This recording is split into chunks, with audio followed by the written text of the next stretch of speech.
Dans les cascades, notamment à Nyankoloko, les populations clament également une prolongation de la transition.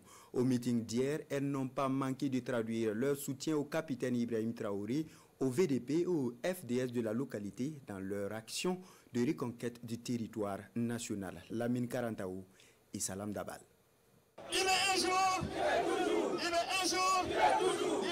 Ils ont respecté massivement le rendez-vous de Nyankoloko.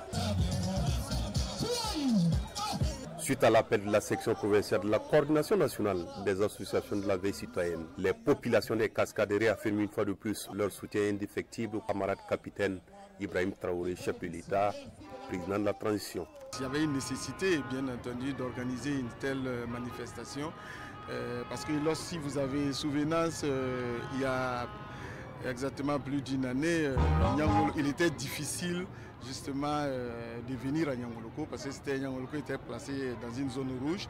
Aujourd'hui, avec les efforts justement de la transition, avec les efforts des VDP, avec les efforts des forces de défense et de sécurité, Nyankoloko est devenu viable. Ce meeting de soutien à la transition offre aussi l'occasion aux initiateurs de revenir sur les notions de patriotisme, d'union et du vivre ensemble, des valeurs que chaque Burkinabé doit cultiver en lui face aux défis actuels.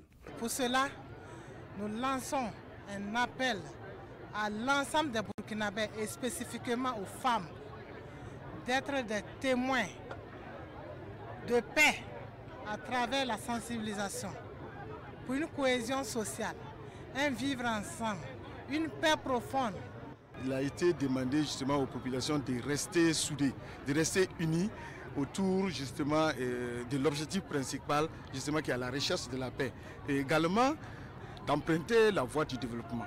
Donc vous savez, depuis un certain temps, la transition est en train de faire beaucoup d'efforts dans le sens du développement et les populations de Nyankoloko, en tout cas et des cascades de façon générale, sont prêtes à accompagner justement ces initiatives. Au cours de ce meeting, une mention spéciale a été faite aux forces de défense et de sécurité ainsi qu'aux volontaires pour la défense de la patrie, pour leur efficacité dans la lutte contre le terrorisme. Grâce à leur abnégation, la région des Cascades retrouve sa quiétude, affirment les responsables de la section provinciale de la coordination nationale des associations de la veille citoyenne.